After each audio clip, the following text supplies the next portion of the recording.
Olá, bom dia, boa quarta-feira. A gente dá início agora à transmissão da sessão ordinária de hoje. A pauta de votação traz 10 matérias que tramitam em regime de urgência. Entre elas, o projeto que garante o direito à meia entrada a professores das redes de ensino pública e privada nos eventos esportivos e culturais aqui no estado. Mas, antes dessa matéria ser votada pelo plenário, pelos 30 deputados, ela precisa receber parecer oral das comissões de Justiça, Cultura, Educação e Finanças. Vamos, então, acompanhar os trabalhos de hoje. Bom dia a todos e todas. A quórum, invocando a proteção de Deus, declara aberta e convido o deputado delegado Danilo Baense a proferir um versículo da Bíblia. Vamos entrar? Eclesiastes 10, versículo 2. O coração do sábio inclina-se à direita, mas o coração do tolo inclina-se à esquerda.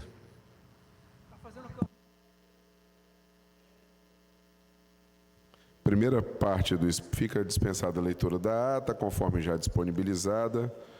Primeira parte do expediente, ofício 166, 145, deputado Quintino, justificada a ausência da secretaria. Projeto de decreto legislativo 54/2022. A Comissão de Justiça e Cidadania na forma do artigo 276 do Regimento Interno. E tem 3 a 10 requerimentos de autoria do deputado Capitão Assunção, oficie-se. E tem 11 requerimentos de urgência. Em votação, os deputados que aprovam permaneçam como estão. Aprovado. Do item 12 ao item 33, todas as indicações.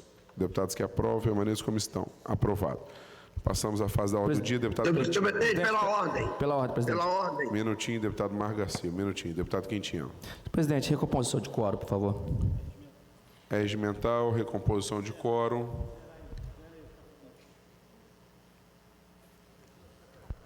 Não.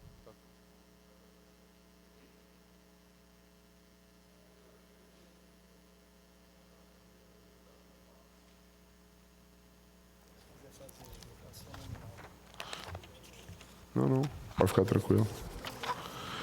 Não há quórum para votação, mas há quórum para manutenção da sessão. Então, nós passamos à fase das comunicações. Deputado Vandinho Leite.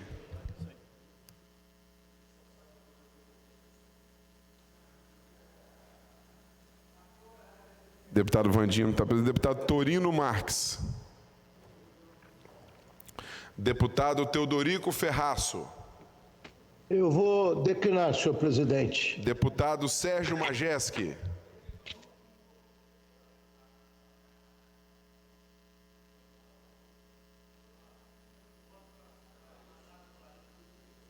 Estou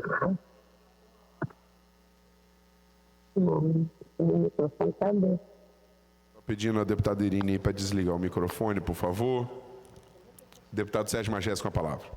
Meus cumprimentos ao deputado Eric Musso, nosso presidente, aos deputados presentes aqui no plenário, aqueles que estão no plenário virtual. Meus cumprimentos também aos funcionários desta casa e aqueles que nos assistem pela TV Assembleia. Se estivesse vivo, hoje Darcy Ribeiro estaria completando 100 anos. É uma pena muito grande que uma parte considerável dos brasileiros não tenha a menor ideia de quem seja Darcy Ribeiro.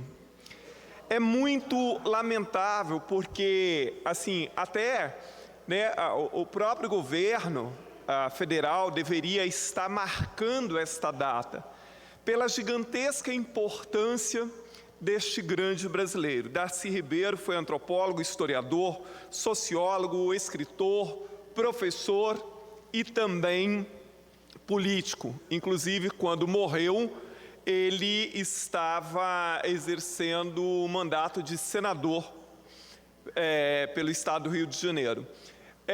O Darcy Ribeiro, ele atuou em várias áreas no Brasil e ele foi um dos fundadores da Universidade de Brasília.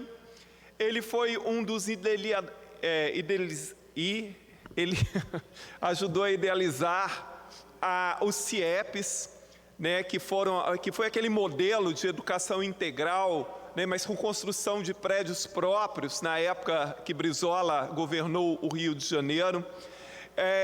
Darcy Ribeiro foi também um dos relatores da atual lei de diretrizes e bases da educação, ajudou com os irmãos Vilas Boas a criar o Parque Nacional do Xingu e era um árduo defensor da educação de qualidade.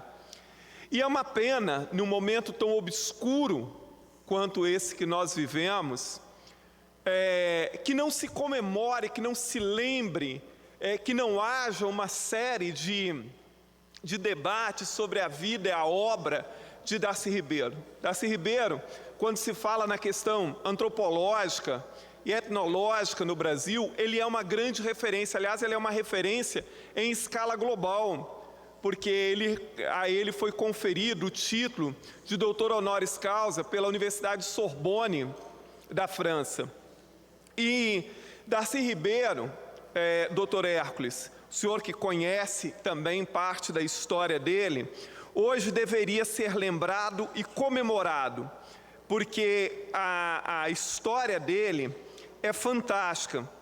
Darcy Ribeiro, quando ele foi receber o prêmio de honoris causa, doutor honoris causa na Universidade Sorbonne, no seu discurso, ele disse o seguinte: fracassei em tudo que tentei na vida. Tentei alfabetizar as crianças brasileiras, não consegui. Tentei salvar os índios, não consegui. Tentei fazer uma universidade séria e fracassei. Tentei fazer o Brasil desenvolver-se autonomamente e fracassei. Mas os fracassos são minhas vitórias. Eu detestaria estar no lugar de quem me venceu. Esse trecho, esse fragmento do discurso da Darcy Ribeiro na Universidade Sorbonne, em Paris, é fantástico. Porque, na verdade, o fracasso dele, como ele mesmo diz, mas os fracassos são minhas vitórias, porque ele tentou, porque Darcy Ribeiro deu a vida, na verdade, em nome do conhecimento, do desenvolvimento do Brasil, da educação, da cultura, e devemos muito a ele. Ao contrário, ele não fracassou tanto assim, porque ele tornou-se uma grande referência no meio intelectual e, sobretudo, na educação brasileira. E também na vida política, como eu disse, quando morreu, Darcy Ribeiro era senador. Então, hoje, nós prestamos aqui a nossa homenagem ao grande brasileiro que foi Darcy Ribeiro. E é uma pena, doutor Hércules, o Brasil é um país meio sem memória. Nós não relembramos os nossos grandes nomes em vários setores, não só da educação, mas de toda a intelectualidade. Por que é tão importante lembrar, comemorar essas pessoas, falar sobre elas? Porque elas deveriam servir de fonte de inspiração para os jovens e para todos nós brasileiros. No momento em que as pessoas acham que alguém disse recentemente que um dos problemas da democracia muitas vezes é achar que a ignorância vale tanto quanto o conhecimento, e não é. Então, brasileiros como Darcy Ribeiro, como Anísio Teixeira e tantos outros deveriam ser permanentemente lembrados. Só para concluir, deputado Eric, esse ano também, doutor Hércules, nós comemoramos 100 anos da Semana de Arte Moderna, que foi um marco da história do Brasil, e quase nada tem se falado sobre isso. Os próprios 200 anos da independência do Brasil passaram quase que em branco esse ano. É lamentável que um país como o Brasil não relembre esses momentos e essas pessoas que tanto fizeram pelo país e que deveriam ser permanentemente nossas fontes de inspiração. Se bem que se Darcy Ribeiro vivesse hoje, provavelmente estaria sendo taxado de comunista. Muito obrigado, deputado Hércules. Deputado Torino Marques. Deputado Eric.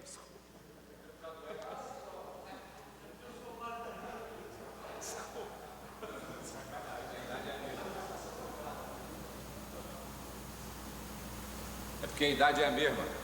Desculpe, obrigado, deputado Eric, fiz confusão aí. É porque a idade é a mesma, Sérgio Majestic. Bem parecida. Bem parecida, né? Bom dia, pessoal, tudo bem? 9 horas e 8 minutos. Muito obrigado, senhor presidente. Éric Musso, grande amigo, deputados que nos assistem também, o público que está assistindo nas redes sociais e também na TV Assembleia e os servidores desta casa. Na manhã de domingo agora, domingo passado, participei de uma reunião em Itaúnas com centenas, eu digo centenas de trabalhadores ligados à agricultura familiar, que tanto sonham com um título de propriedade das terras hoje ocupadas que, minimamente pensando, sustentam milhares, eu digo milhares de pessoas com a produção da agricultura orgânica. Aquelas famílias de trabalhadores vivem aterrorizadas ante a truculência e medo de perder a sua posse. De forma constante, centenas de famílias perdem suas plantações, veem suas casas derrubadas, sonhos e esperanças também totalmente destruídos. É a força insana do capital sem alma, sem pai, muito menos a mãe. Como tenho dito aqui, ao longo de quase 4 anos, a solução para esse drama está nas mãos do governador do estado do Espírito Santo, senhor Renato Casagrande, em um bom senso e percepção da realidade. As terras são devolutas do povo, de todos nós capixabas. Não seria imoral a sua ocupação com o plantio de eucalipto, se ali, na mesma área, famílias inteiras podem morrer de fome porque o ser humano não come eucalipto, senhores. Como fiz desde o começo, ofereci o meu apoio e me coloquei à disposição novamente, com ou sem mandato. O governador Casagrande, como o nome próprio, o nome dele já diz, só mexe com coisas grandes, E os nossos amigos de lá, pequenos agricultores, talvez sejam invisíveis para este desgovernador elitista, mas não são e não serão nunca invisíveis para mim e para todos os capixabas. Foi uma alegria muito grande estar ali com eles, e compartilhar a tristeza dessa incerteza de um futuro para eles. Qual será o destino dos nossos companheiros trabalhadores rurais do extremo norte capixaba? Eu pergunto a vocês. Mas logo a tristeza deu lugar à alegria de estarmos ali novamente juntos e organizando a nova luta para o futuro. Deus queira que neste dia 30 o povo capixaba se livre desse joguinho repetitivo de governo. Só para lembrar, há mais de 20 anos o nosso estado só tem 2 opções de governo no estado. Desta vez, vamos dar um basta, já chega, Já passou da hora de mudar, queremos um governo que entenda as demandas da nossa população. Faltou ao governador até agora a necessária sensibilidade com as dores daquele povo que sofre muito. Existem muitas alternativas viáveis para resolver esse problema, mas a Justiça e o governo do estado parecem sensíveis apenas às demandas de uma multinacional. Pior ainda, colocam-se cada vez mais distantes e desinteressados em apoiar essas pequenas pessoas. Eu pergunto, como o senhor explica isso, governador? Considerando o curto espaço de tempo e condições para governar, sabemos que o presidente Bolsonaro concedeu mais títulos de terra do que Lula e Dilma juntos. Mas quem leva a fama de defensores dos pequenos são eles, Foram quase 400 mil títulos de propriedades rurais entre 2019 e 2022, no programa Titula Brasil. Agora, compare. Nos 2 governos Lula foram 99 mil. Nos mandatos de Dilma foram 166 mil. O atual presidente lhes atendeu com certeza muito mais.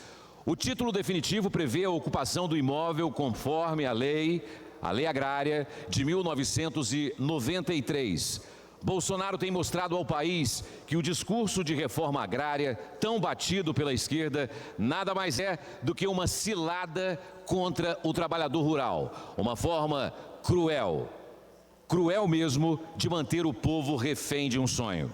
Aqui no estado, Casagrande apenas deu sequência a essa enganação e embromação.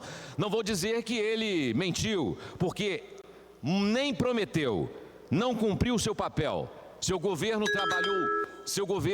trabalhou muito mais em favor dos ricos do que dos pobres.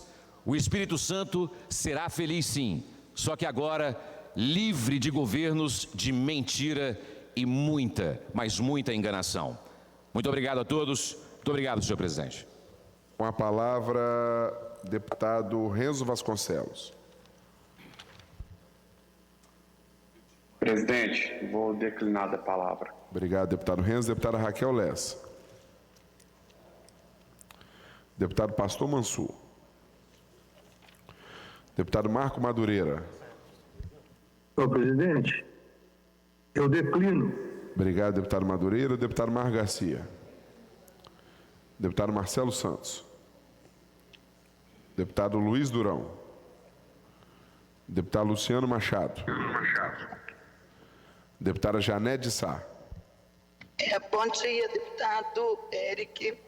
Eu também vou estar falando hoje sobre o trabalho que a CPI dos maus tratos contra os animais vem fazendo no Espírito Santo e que na semana passada nós tivemos numa operação em Jardim Camburi, onde nós fechamos, isso tem cerca de 15 dias, nós fechamos, foi interditado um hotel chamado Dog Hotel e, felizmente, o Ministério Público atendendo e observando as atitudes que tomamos pela CPI, ele ofereceu denúncia à Justiça por crime de maus tratos contra a médica veterinária Melissa, que é responsável pelo canil.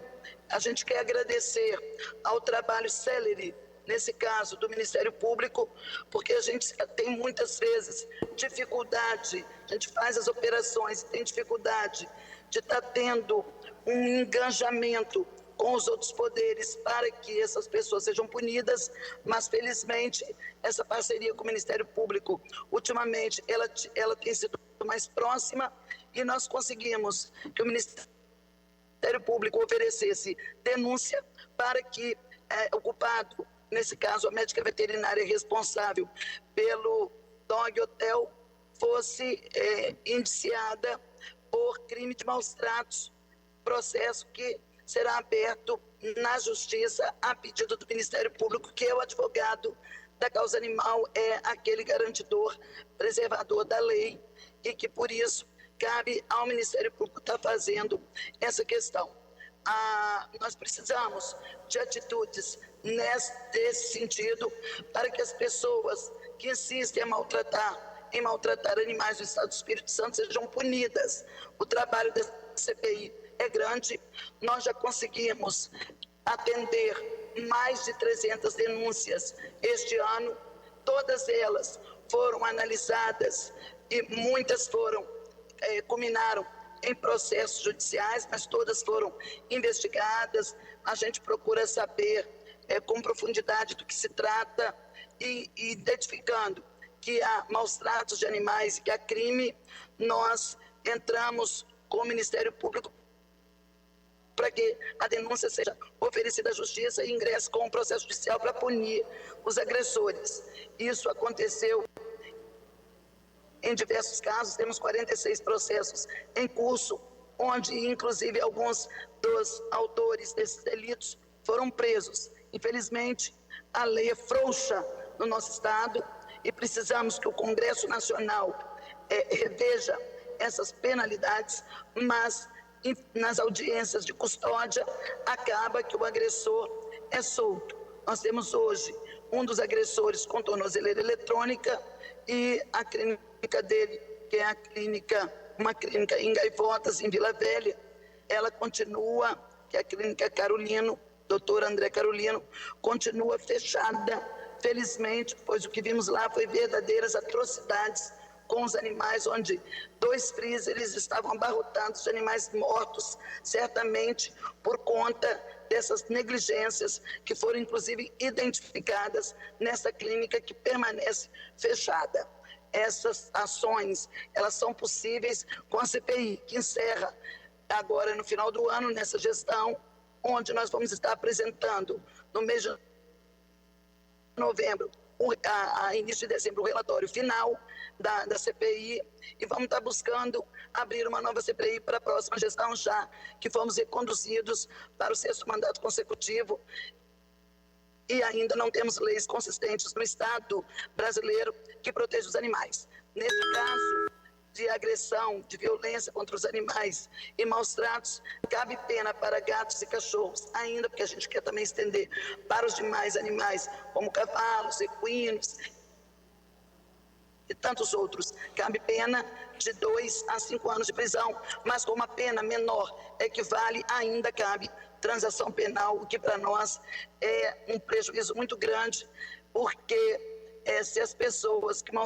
que causam maus tratos animais, cometem esse crime, não forem punidas, elas vão permanecer cometendo esse tipo de crime, que é muito ruim para a sociedade, porque torna a sociedade, com essas pessoas que insistem nessa prática, um pouco mais violenta, um pouco mais agressiva. A violência começa com os animais, mas ela acaba se estendendo também para o ser humano, que, em geral, quando ele chega a cometer a violência contra os animais, ele também estende essa violência para familiares, para as pessoas mais próximas. E o trabalho que a gente faz é exatamente conter essa violência no Estado do Espírito Santo, e especialmente dar voz e fazer justiça para os animais que ainda são largados à própria sorte pela mão humana, pelos seus próprios tutores, são machucados, são violentados, são agredidos e são mortos por seres humanos. É lamentável que isso ainda aconteça numa sociedade que se diz equilibrada, que se diz que busca justiça, numa sociedade, né, que precisa viver em comum, viver harmonicamente, o mais forte com os mais frágeis, construindo uma harmonia que é benéfica e que é saudável a todos. Fica aqui o nosso registro. Em breve a gente vai estar apresentando o relatório da CPI, mas o meu agradecimento ao Ministério Público, que tem sido um parceiro para fazer justiça com referência aos animais do Estado do Espírito Santo que ainda são maltratados pela mão humana. Obrigado, senhor presidente. Deputada Irine Lopes. Deputado Hudson Leal. Nunca declina. Declinou. Deputado Gandini. Deputado Freitas. Deputado Eric Musso. No meu lugar, quebrando aqui um pouquinho o protocolo, eu vou deixar o deputado Torino Marques, que quando ele chegou já tinha passado o nome dele. A escola lá, hein? Falou já? Falou. É porque a voz dele é tão suave que eu queria ouvi-la de novo. Deputado Zé Esmeraldo. Doutor Rafael Favato. Doutor Emílio Mameri. Doutor Hércules. Declinou?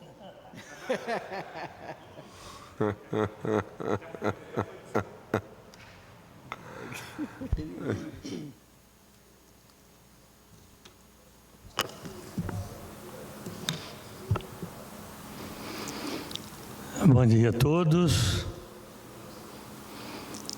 Bom dia, minha querida Gisele, transmitindo a nossa sessão para a comunidade surda.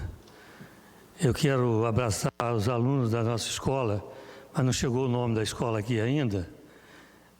Vamos ver se daqui uns tempos o nome chega primeiro do que a escola. Bem, Inicialmente, eu quero dar um abraço no professor Majewski por ter dado essa aula hoje sobre Darcy Ribeiro, uma das mais ilustres figuras no nosso país, da educação, especialmente daquilo realmente que transforma as pessoas, que é a educação. Dentre outras coisas que ele falou, eu me lembro bem do CIEPS, no Rio de Janeiro, quando ele era secretário, se não me engano, de educação do governador Leonel Brizola, que fez um trabalho muito importante também com relação à educação, à reforma da educação, enfim, a educação na sua essência, e prender o aluno, prender no bom sentido, de o aluno ficar na escola o dia inteiro desenvolvendo não só as tarefas educativas, mas também todo tipo de tarefa, de atividade. Hoje eu quero parabenizar a doutora, desde segunda-feira eu estou tentando fazer isso, presidente, e não consegui. Calaram nossa voz aqui, fizeram várias manobras para a gente não falar. Então, na verdade, hoje quase não tem ninguém aqui, porque quando, na segunda-feira, que eu queria falar sobre isso, e ontem também não consegui, e ninguém, presidente Érico Musso, quase ninguém lembrou de Vossa Excelência. Porque se não fosse Vossa Excelência fazer todas aquelas manobras boas, regimentais, não teria sido aprovado a questão dos peritos. E ninguém, só eu que lembrei de falar sobre isso, que dá valor realmente ao seu trabalho. Eu quero parabenizar hoje, deveria ter feito segunda-feira, a médica e professora, doutora Margarete Dalcom, pela sua posse, membro titular da cadeira número 12 da secção de medicina, que o patrono é o nosso saudoso Pedro Almeida Magalhães. Doutora Margarete é daqui do Espírito Santo, é nossa conterrânea, é espírito santense, e ela assumiu a cadeira número 12 da Escola, da Academia Brasileira de Ciência. Dalcom nasceu no interior do estado do Espírito Santo, não sei, de uma família de descendentes de italianos. Quando tinha apenas 2 anos de idade, sua família mudou-se para o Rio de Janeiro, onde cresceu.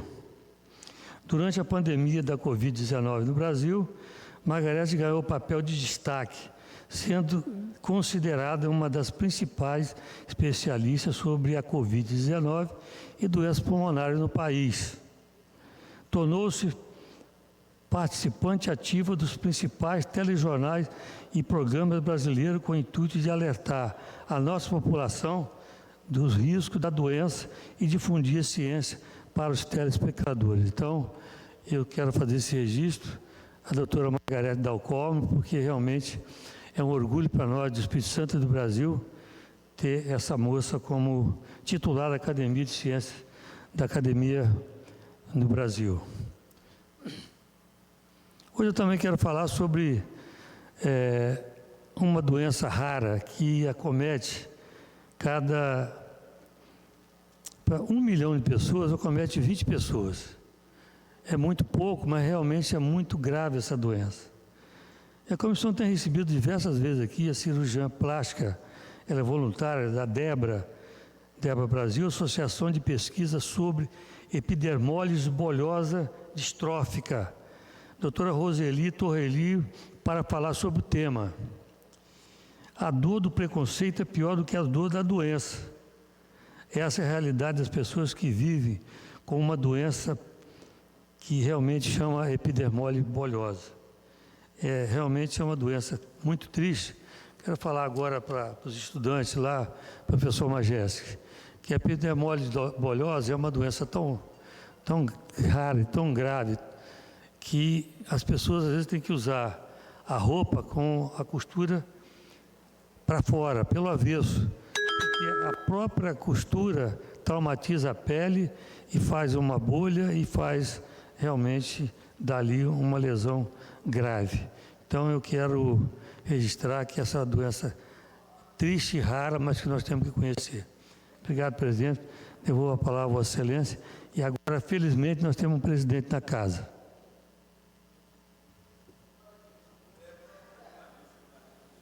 Deputado delegado Danilo Baense.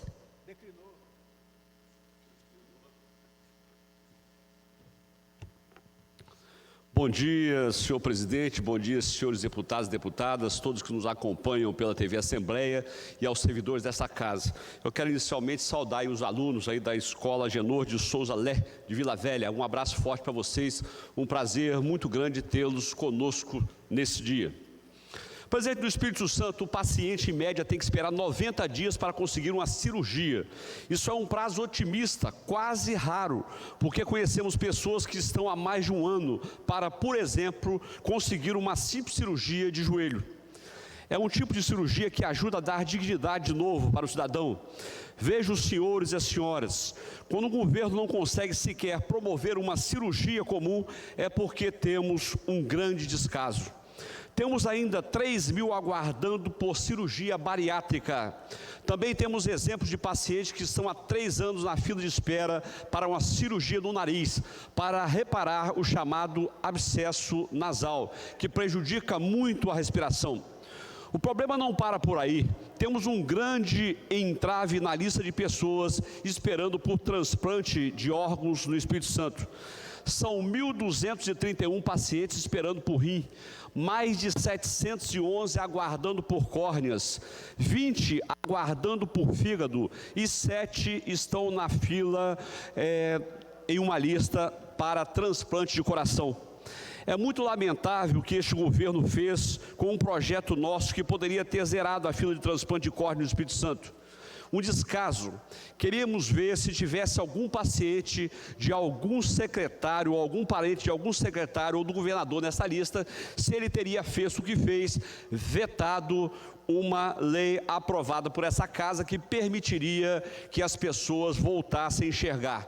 Tem inclusive casos da minha família de pessoas ficando cegas aguardando por córnea sem que tenhamos essas córneas, e o Departamento de Médico Legal, os SMLs, enterrando por ano em torno de 3.000 a 3.500 pares de córneas. Somos autores do projeto de lei 6021, que autoriza os DMLs, SMLs e SVO a promover a captação de córneas no Espírito Santo. Por unanimidade, o projeto foi aprovado nessa casa de leis. No entanto, foi vetado pelo governo do Estado. Apresentamos neste ano o projeto de lei 5022, que apresenta uma pequena modificação na lei que regulamenta a doação de órgãos humanos para transplante no Estado do Espírito Santo. Por meio dessa alteração, o Estado criará condições de infraestrutura e recursos humanos para os centros de transplantes, podendo, para tanto, a fim de melhorar o atendimento, se utilizar do Departamento Legal, DML e SMLs de Colatina, Linhares e Cachoeiro do Itapemirim. É uma mudança, presidente, simples, mas que pode fazer toda a diferença na vida dos capixabas. Precisamos ser mais eficientes para melhorar as condições de nossa população. Não podemos ter desgoverno e descaso com a saúde capixaba. Não dá mais para esperar anos por exames e consultas. O capixaba, presidente, merece respeito e ser bem atendido. Chega de vergonha. Nós tivemos casos lamentáveis aqui, deputado Torino, onde um subsecretário de Estado veio nos pedir ajuda para atendimento de um determinado paciente.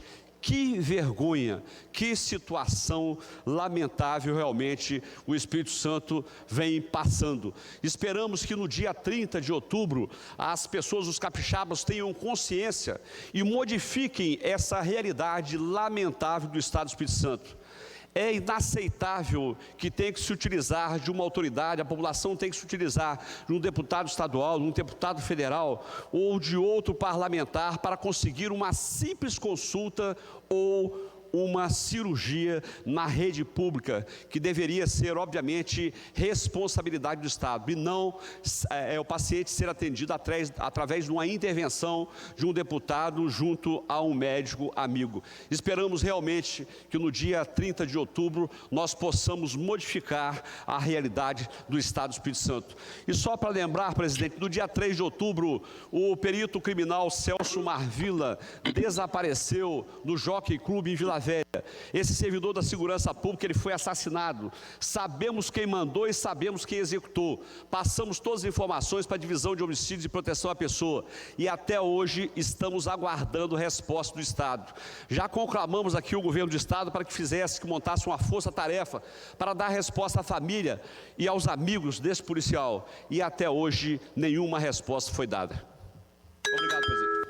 Só cumprimentar a escola Agenor de Souza Lé, de Vila Velha, os responsáveis José Ailton e Leandra Souza, e a todos os alunos, sejam bem-vindos à Assembleia Legislativa. Vocês estão vendo agora uma sessão ordinária desta casa.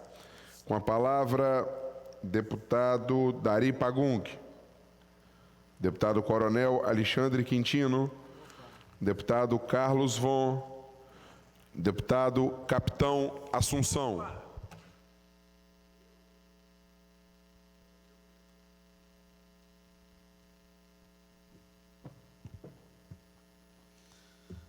Antes de passar o vídeo, senhor presidente, eu queria que mostrasse essa imagem aí. Pode colocar na tela. Antes de passar o vídeo, deixa só essa imagem aí dessa senhora. Essa senhora faz parte de uma facção do crime organizado dentro do SEBRAE. Essa senhora é a Graça Reis, da Federação de Artesanato. Essa senhora, ela monopoliza a grana que deveria servir para gerar emprego e renda, e é um esquema que até agora já rendeu mais de 30 milhões de reais para o Caixa 2 do senhor Renato Casagrande.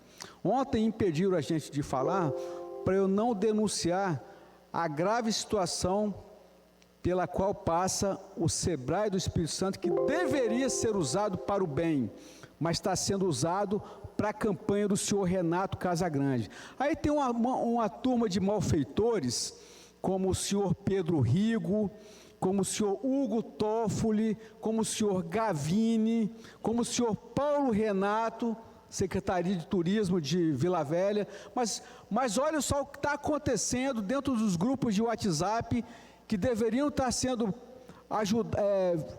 utilizados como ferramentas para poder abraçar os artesãos e não para fazer política suja. Eu queria passar esse áudio aí da senhora Graça Reis, que faz parte do crime organizado, uma célula do crime organizado dentro do SEBRAE. Por favor, o vídeo, o áudio. Olha, eu lamento muito de ter que receber do Hugo essa mensagem que eu recebi agora. Pessoas do nosso meio trabalhando para o aniversário do nosso governador.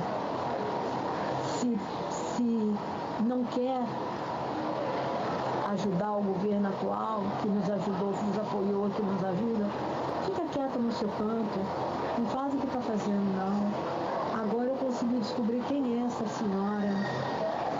Ela nem está mais no nosso meio, inclusive nós vamos levantar a ficha dela agora na ação, para ver se ela fez a inscrição. Então, uma pessoa dessa forma, porque se ela fosse votar, ficasse caladinha, né?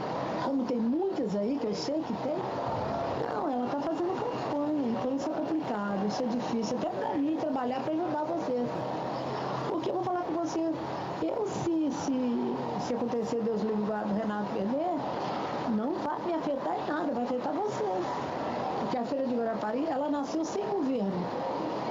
Eu tenho meus clientes. Então, eu não dependo. Quem precisa desse governo mesmo são vocês. Agora, deixar o Hugo descobrir, isso é um prato cheio para ele, e ele tem razão. Ele tem razão. Eu estou muito chateada, sabe?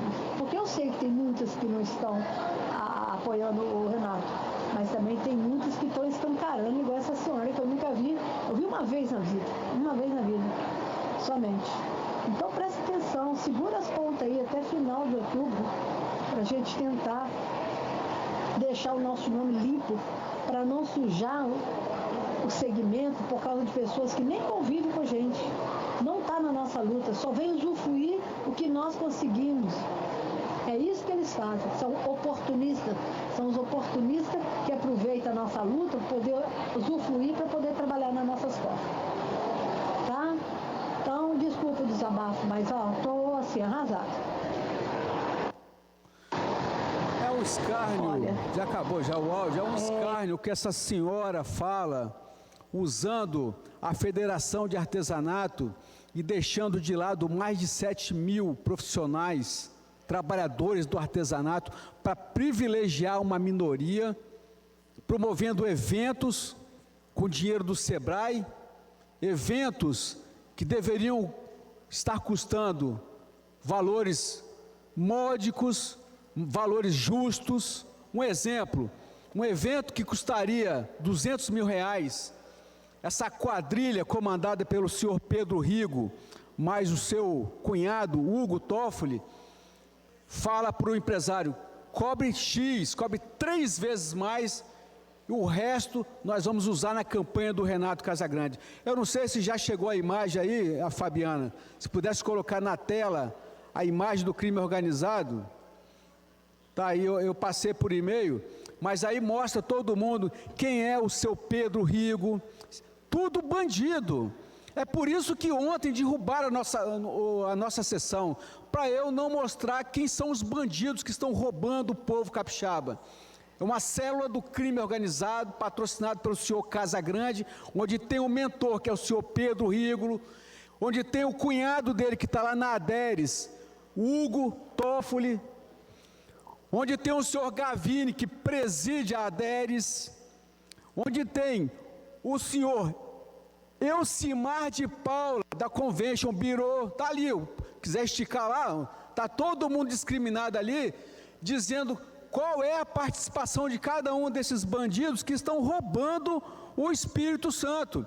Um quer ser governador e já elegeu até um deputado estadual que vai estar aqui na 20ª legislatura promovendo ações para perpetuar o crime organizado do Espírito Santo. Está lá embaixo, está lá, né, abaixo se quiser aproximar a imagem.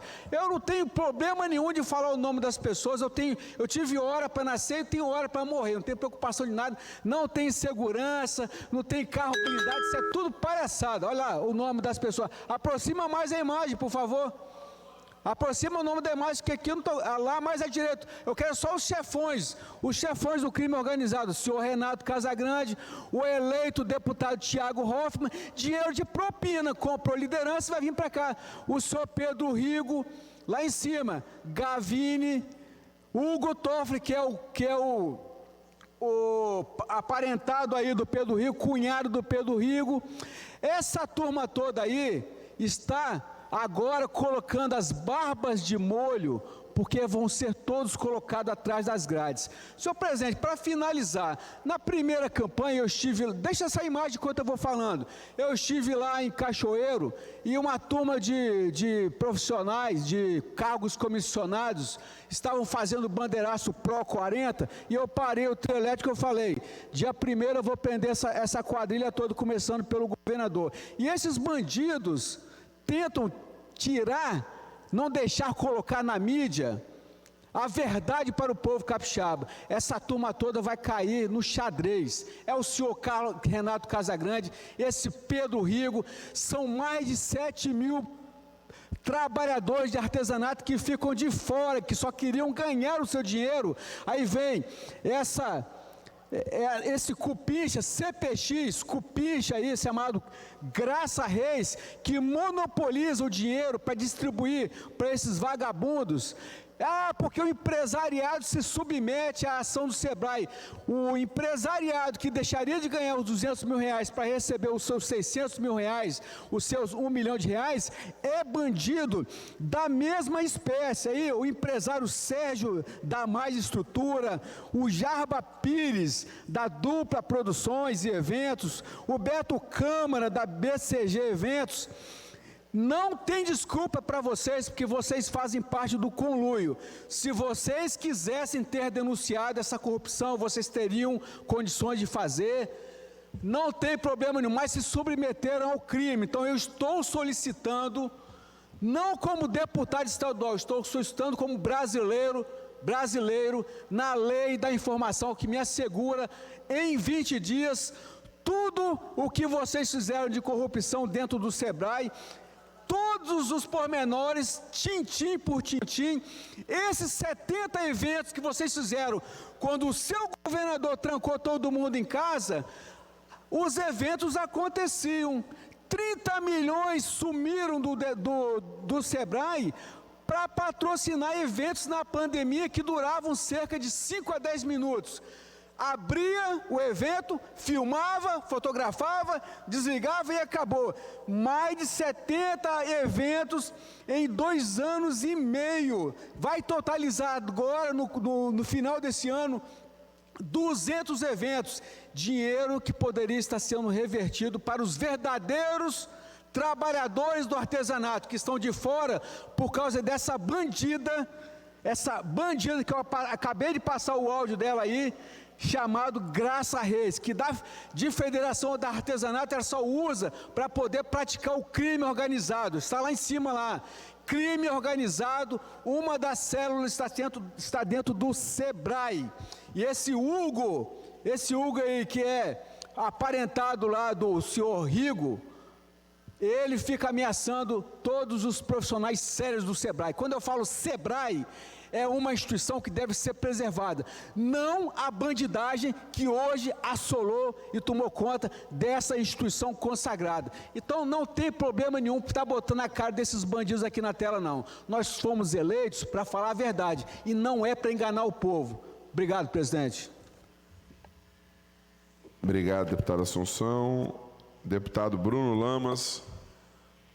Deputado Alexandre Chambinho. Deputado Adilson Espíndola. Nada mais havendo a tratar, vou encerrar a presente sessão. Antes, porém, convoco os senhores e senhoras deputados para a próxima segunda-feira, hora regimental. Um abraço, ótima semana a todos.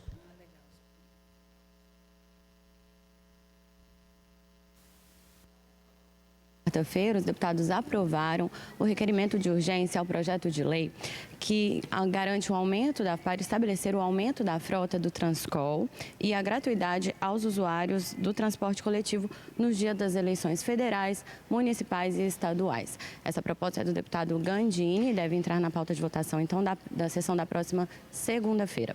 Mais informações sobre os trabalhos de hoje você pode conferir no nosso site e também às 10 da noite no Jornal Panorama. Continue ligado na nossa programação TV Assembleia, mais perto de você.